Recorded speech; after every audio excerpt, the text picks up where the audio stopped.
Welcome to Junior Sports Marketing, where we talk with the brands, athletes, and innovators pioneering youth sports. It's a $50 billion ecosystem, and it keeps growing. With nearly 50 million parents making up the world's most passionate fan base, this is the new frontier of sports marketing. Hey everybody, welcome back in. Today I'm sitting down with Chad Hall, who is the CMO at Certor Sports. Through its industry-leading brands, including Schutt, VICIS, and Tucci, Certor raises the bar for athlete performance while remaining focused on improving protection standards. And not to mention, they absolutely dominate the NFL and NFLPA's helmet performance testing rankings. Chad, welcome in. Cameron, great to be here. I appreciate you having me. Yeah, we're excited. This is one hits home for me. I played football back in the day and had some pretty nasty concussions, so I'm excited to dive in here. Without further ado, this is an icebreaker I like to get into. It's the what do you do exercise. Sometimes I run it with my brothers, I'm good buddies. It kind of trips people up at some point, but in its simplest sense, Chad, what do you do at Certor Sports? Yeah, well, there are a lot of people when you're in marketing, there are a lot of people that go, "What do you actually do?" It's just it's kind of what it comes with the territory. But no, my job is to oversee our brand and marketing efforts. It's that simple, right? To make sure that our brands are positioned correctly. So we have three brands. We have two on the football side. We have Schutt and we have VICIS, and we have a baseball brand called Tucci as well. All of those are underneath the banner of Certor Sports, and so they fall under kind of my oversight, if you will, and I've got an amazing team. So this is not a singular mission. This is something that we've got an amazing team that are doing this every day. But it's simple, just to make sure that those brands have very clear a brand identity. That's very important, that we're telling that story correctly, and that we're measuring success. And measuring success can be both in the world, when we're talking about social, when we're talking about some of these other things. There are very clear metrics you can measure. But ultimately, at the end of the day, success is market share gains, and so that's what we're in the business of doing, is creating great products that ultimately that make a coach, make an athlete, make a parent want to choose that product over something else. And so ultimately, the scorecard is market share gains.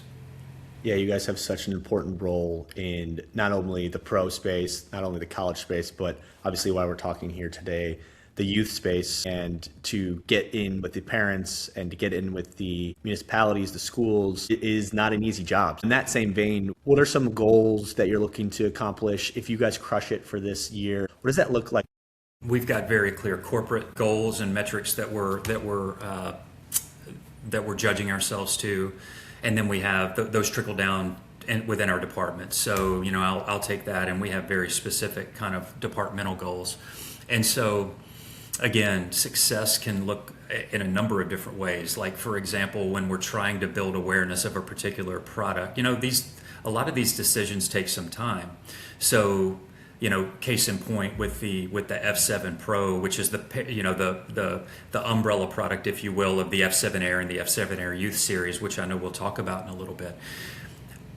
We were really surprised. Our elite team, those are our guys that work within the NFL locker rooms, they did an outstanding job of getting that helmet. No helmet in the history of the National Football League has had that fast of adoption. So from OTAs last year into the training camp and into the season, every player that we would have wanted to put in that helmet, we got, and then we got a bunch more that maybe we weren't even expecting across different positions and whatnot. So that was somewhat surprising. It's because the product is really good, but it's also because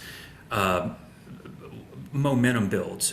Certain players look to other players, and there's a hierarchy that exists even, within peer groups, right? I mean, we all know it's kind of like the unwritten thing. Who the superstars are, and when you see one of them adopting something new, that has a trickle down effect, and that same thing carries down and through. So, for example, we use that success, and we use that from a marketing perspective to really drive awareness at the high school level, at the youth levels, because those decisions are being made now. Those products are just available for the 2026 season. So a lot of youth programs, a lot of high schools are making their decisions right now for the 2026 seasons of play, and so we've been building over time to where we weren't expecting sales because there weren't sales to be had of F7 Air Youth and F7 Air, the F7 Air series. But now there are, and so we're seeing the results of that because of the awareness that was created through several months of just laying the foundation, if you will.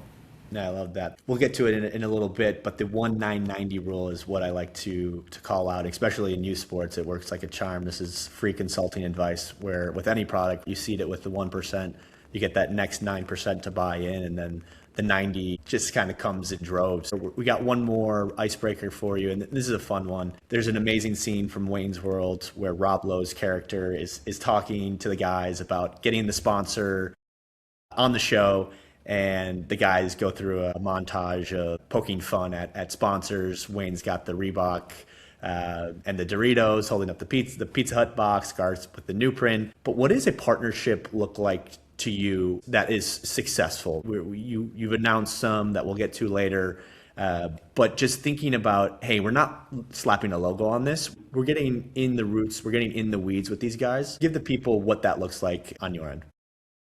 Well, first of all, I knew I was going to like you, Cameron. Any Wayne's World reference. If you throw some Seinfeld references in, it's just going to continue to get better. Yeah, but, we got more. Yeah, perfect. It's simple. Our partnerships have to be authentic. So, for example, I'll use Dylan Gabriel as an example. Dylan Gabriel became a great friend of the company's on the VICIS side when he was going into his senior year at Oregon. We established a relationship with him. He had already worn the product for several years before. So he had reached out to the company, and we did a partnership with an equipment giveaway at his high school, Mililani, that he went to, kind of an underserved school in Hawaii. He wanted to give back to them. It was kind of a partnership that we worked with him. But he was already wearing the product. We've had multiple. We had one this week, as a matter of fact. We have, I can't say who it is, but it's a well-known player in the National Football League who we're working on some things with that may or may not come to fruition on the Schutt side. But he's been wearing the product for a long time. And so there's an opportunity to do some things with him from a safety perspective, some initiatives that he's already in and his team.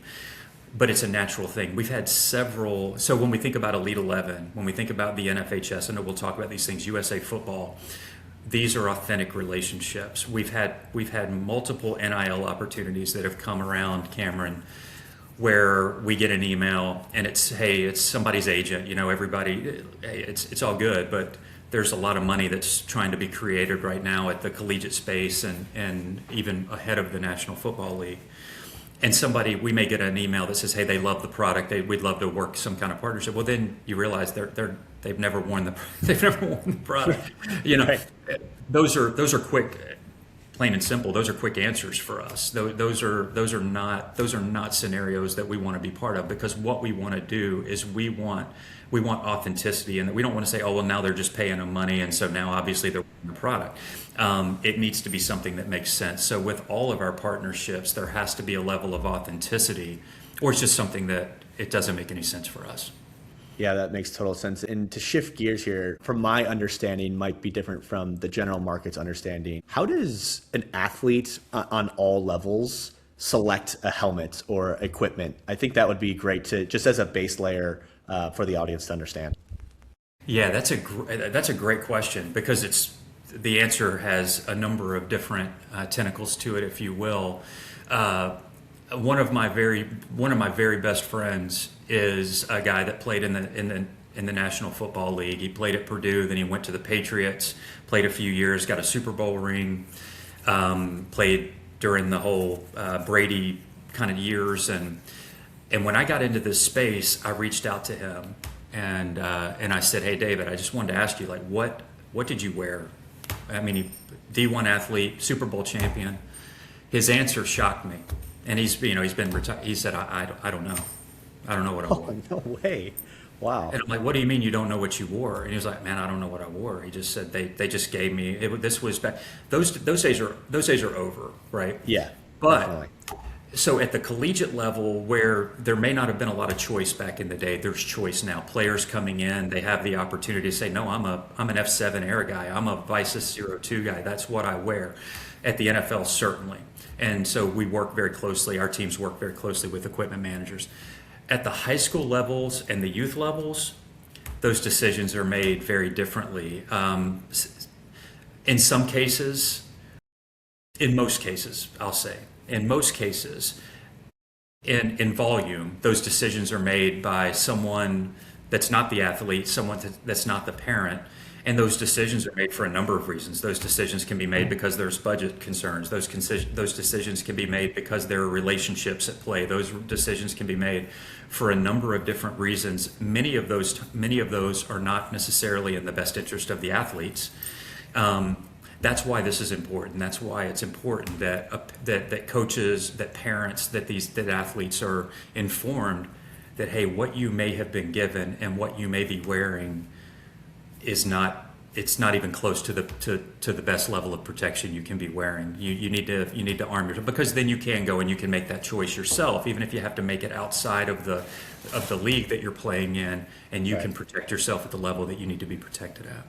Yeah, and obviously that's changing probably by the day. So shout out to your sales team, shout out to your marketing team for being able to keep up with all the legislation changes, who's making the decision on the individual school or municipality level.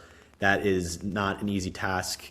That's a great lead into what I like to call the education gap. There's so much money pouring into youth sports right now, but the helmet itself, it feels like the thing nobody is really thinks about until they really need to, i.e. something goes wrong. And you know this better than anyone sitting across a baseball brand as well. Parents will spend on a bat or a sliding glove or a mitt, but when it comes to a helmet, I don't know, maybe they flinch a little bit. So where do you even start that conversation with a parent? Yeah, well, you said it right. It's really surprising to us because, you see maybe a 10 or, I mean, even younger, but let's just say 10, 12-year-old that, walking around with the bat bag with two $400 bats sticking out. And if you were to go through with the glove and the sliding mitts and the elbow protector and the shin guard, I mean, all of it, you're talking about, well over four figures of stuff in there. That may be a dual athlete who then, we're talking about, and hope, so everybody understands there is a ranking system out there. It's Virginia Tech. Virginia Tech is the definitive ranking third-party standard for helmet protection. They do bike helmets, but at football specifically, varsity football helmets and youth football helmets. So you can go to just Google Virginia Tech helmet ratings. You go out there and educate yourself. So 5-star is the very best you can have, and there are 5-star helmets. F7 Air Youth, perfect example. It's a $200 5-star helmet that meets the new NOxy standard that's coming into effect in 2027. It checks all the boxes, and you were talking about a couple $100, and yet that athlete may be wearing something that's 3 stars that's not even recommended, that might be several years old, that the league's just repurposed. And it's simple. You said it perfect. It's an education gap. It's because parents don't know, athletes don't know, and that's why this conversation is very, very important, so that they can be educated and understand. Wait, there's empirical data out there that shows what helmets perform better than others, and I need to be protecting my athlete at the highest levels, and those are at price points that are, we're not talking about a $1,500 NFL level helmet. We're talking about a helmet that's much more reasonable, just to protect the most important thing, that you can protect when you're talking about the field of play. Yeah, and like I said, that one hits home for me when I was playing high school.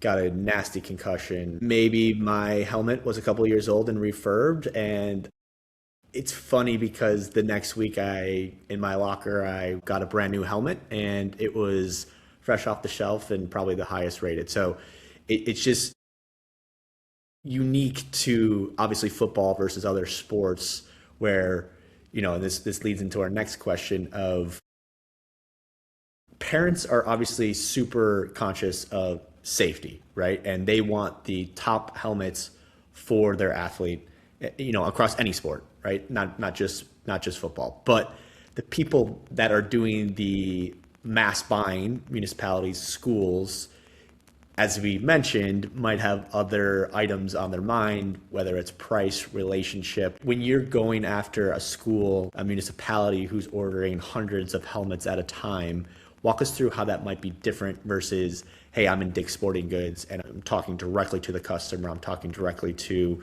the parent here, because to me, there seems like there's a completely different talk track, and the person that's sitting on the other side of the table has different pluses and minuses for why they should buy. Yeah, and let me say this too, Cameron. Like, when I say what I was saying about the purchase decisions being made in volume, don't believe for one second that there's any administration, that there's any coach, that there's any athletic director out there that is making decisions that don't put the athlete's safety. Totally. It's a lack of information on their part too.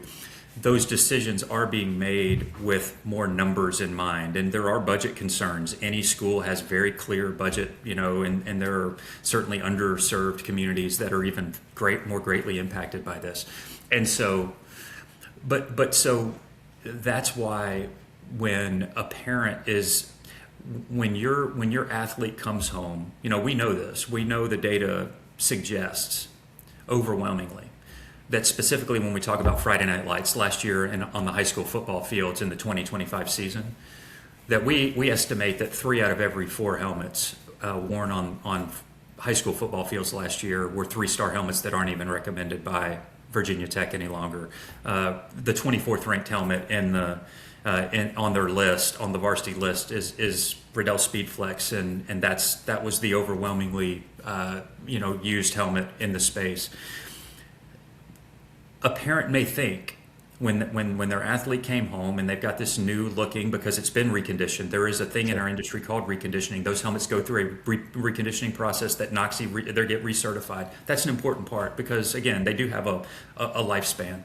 Yep. And it looks new, it smells new, and they think there's this assumption of safety that is, this has to be the best thing that my athlete can be wearing. And in fact, there are many, many better options, and a 3-star helmet's not even recommended any longer by Virginia Tech. So that's why a parent, think about what you did. We were talking before we went on air, and you were talking about your son. I would imagine when you were I've got 3 sons. When it was time to put them in a car seat, what did we do? My wife and I, we researched car seats to the nth degree. And that was, I've got young adult sons now. So even now, I would be going through and we'd be looking at all of those rankings and we'd be checking it out. And you're not going to put your child into something that's not perfectly, well, we're talking about the most important piece of equipment when you step on a football field, bar none. And there needs to be an understanding that, hey, there's data out there that shows the highest level of performance. The NFL does it. For their own testing for their players, and at the amateur level, varsity and youth, that's Virginia Tech, and so it's very important to educate yourself.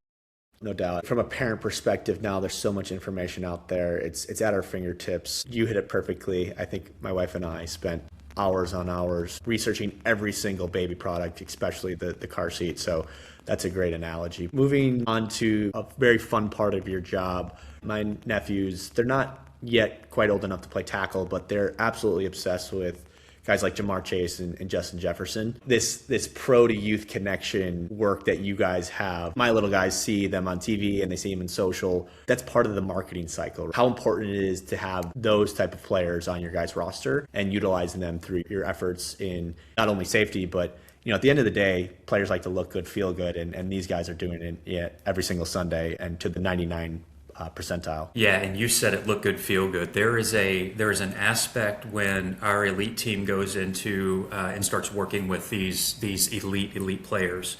Here's how that looks. They're going to put it on and they're going to say immediately they're going to know how it feels. That's an important part of it. And if it doesn't feel right, forget about it. Well, then what they're going to do in most cases is they're going to go look in the mirror and they're going to say selfies. Just say, how does it look? There is a mirror test that our products have to pass. And so it is a fashion business. It's a protection and a fashion business. So with the F7 Pro, which again is the umbrella product, if you will, of the F7 Air and F7 Air Youth, which they look exactly the same. They have the same technologies in them. When we started checking off these players, you mentioned Jahmyr Gibbs, Jamar Chase, T. Higgins, Pickens is wearing it now, CeeDee Lamb wore it, Tyreek Hill, Travis Kelce. I mean, you just keep going down the list. Myles Garrett. I mean, players from all different positions in the field. We had high expectations for this product, very high expectations. It far exceeded our expectations. And now, when we have young athletes who, when they come up and they're experiencing the product for the first time, what do you think they say? That's the helmet that so and so wears. That's the helmet that so and so wears. We all aspire to want to be like our, if you want to call them heroes, whatever you want to call them. When we look at, for me, when I was growing up, and you're a Chicago guy, I was a Michael Jordan guy on the basketball side. I mean, it was Michael Jordan, and I grew up in North Carolina, so it had a special effect too. And so I wanted to wear Jordans, and you want to do everything that the guy that you see on TV is doing. And so it's a significant part of our strategy. That trickle-down effect is very, very important. But what it doesn't mean is that we can compromise safety at any level. Right there, we're not more concerned 10-year-olds on Saturday mornings. We care just as much about protecting at every level, because some of these youth athletes are going to quit playing when they're 13. They might quit playing when they're 16 or quit playing after high school. There's a time when football ends. And for some, you may have this extended career and play till you're 40 years old at the highest level. But at some point, football ends. We want to protect at the highest levels to provide a quality of life after football ends. It's very important for us at every stage. We're not just worried about Sundays. We're worried about Friday nights. We're worried about Saturdays. In your position as a CMO, you are sitting at a very unique crossroads of, you have two football brands, you have a baseball brand. Give a little insight about how the day-to-day works, and how do you keep those brands in their lanes, and then obviously under one roof? Yeah, that's a great question, and that's one of our most significant challenges. And I would tell you, you would think our challenge from a football perspective, because we've got two juggernaut brands within the football space, but both Schutt and VICIS, they stand alone in there. We have very clear lanes. So specific to, VICIS technology is the first deformable shell. So when you think safer barrier, there was a massive crash. I don't know if you saw it, but a couple of weeks ago in NASCAR, there was a massive crash, and that safer wall most likely saved the life of the driver that was in the cars. That's just the safety that's been put into those cars. That's the same type of technology that's built into the VICIS system, is that helmet shell. And if I had one here, that external shell, I could just bend it around like this, because it works in conjunction with the multiple layers of the helmet to provide that ultimate protection. And then on the Schutt side, the Schutt brand has very clear lanes that it represents as well. On the baseball side, baseball is a much more fragmented space in general. The baseball space is a crowded space with a lot of competition, whereas in the football helmet space, you could say there's really not. I mean, we're two of three significant brands in the space, and then there's another brand that's got just a few points of market share. But on the baseball side, it's highly fragmented, and so creating. And baseball also is a much more soup of the day. What's hot, the new hot bat, and then exactly. it's you just go. So the baseball side has some very unique challenges in that, trying to create a brand identity, be true to that brand identity, even in the face of just this speed that can come up and down within the baseball side. The lanes that we keep the Schutt and the VICIS brands in are very clear, and you see on my shirt here, Certor Football or Certor Sports is the parent company. We rarely talk about Certor Sports. We talk about the brand specifically. So in an environment like this, we're talking about Certor as the parent company. But what you won't see, you're not going to see a Schutt social post or a Schutt advertisement or a VICIS advertisement or anything like that where we talk about Certor. We're talking about the brands themselves. Yeah, it's for all the aspiring CMOs out there, they might be calling you up. What I am super interested about, and a lot of the news that's coming about all of your brands, especially the football brands, are your recent announcements of your partnerships. You have NFHS, you have USA Football, you have Elite 11, which just took place a couple of weeks ago. Those are massive operators and partners. You guys are really staking your claim in this world. Walk us through those. Give us the latest and greatest about where they stand and what they really mean to your brands. Yeah, so I mentioned earlier what makes a good partnership, what makes what connects with us. Well, it's authenticity. So Elite 11, for those that may not be familiar with Elite 11, Elite 11 is the premier quarterback competition, if you will, evaluations within the high school football space. So there are, I believe they have 11 regional camps across the country, 10 or 11, give or take. So hundreds of athletes, hundreds of high school quarterbacks that are coming out of their junior year into the summer between their junior and senior years of high school. They go to these regional events and they pick 20 to go to the finals event in just outside of Los Angeles. And then they ultimately rank the top 11 out of those 20.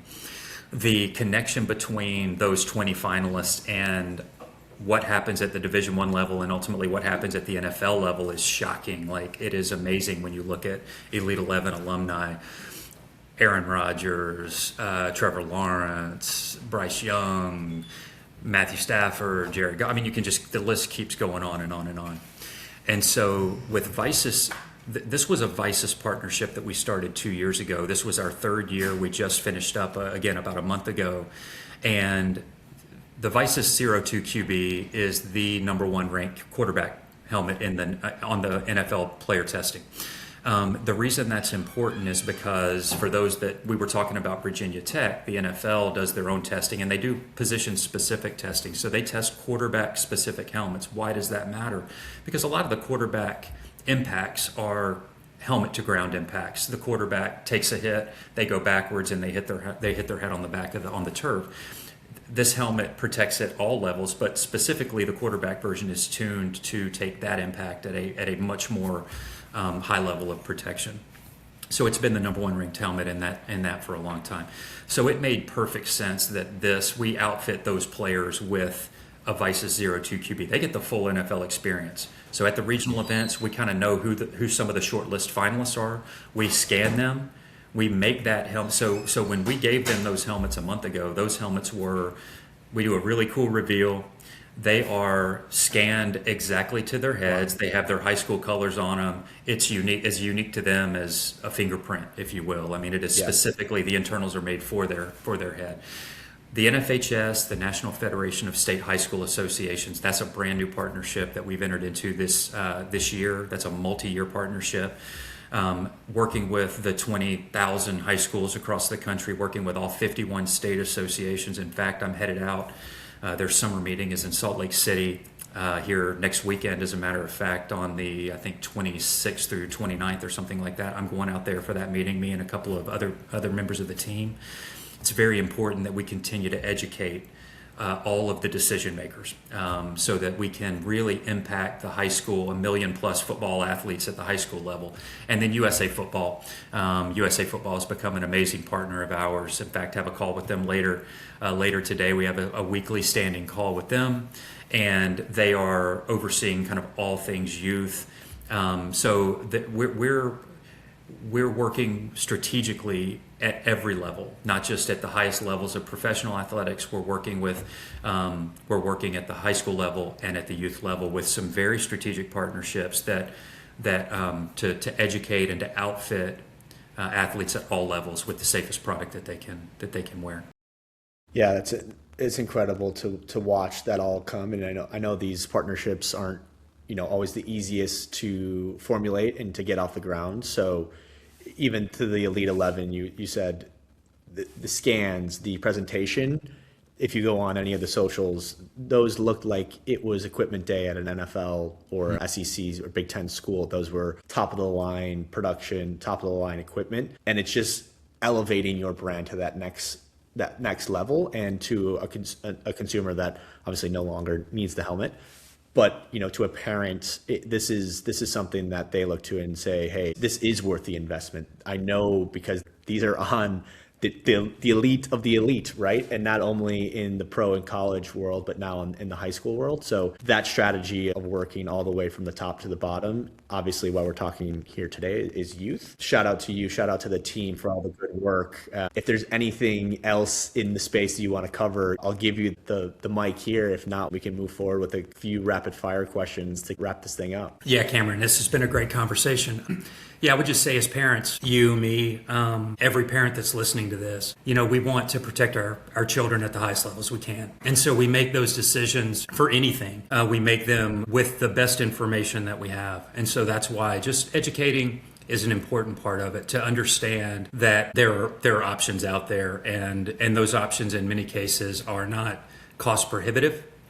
They're easy to access. Any parent that's watching this can go directly to our websites and purchase product directly from us that their athletes can wear on the field. So we've walked through a couple of these, but I just want a clean, concise answer from you on these rapid fire ones. Don't feel like you need to expound or go deeper. I feel like we've done a great job of covering off on them, but I'm just going to roll through three really quickly here. So why is youth sports so important to your brands?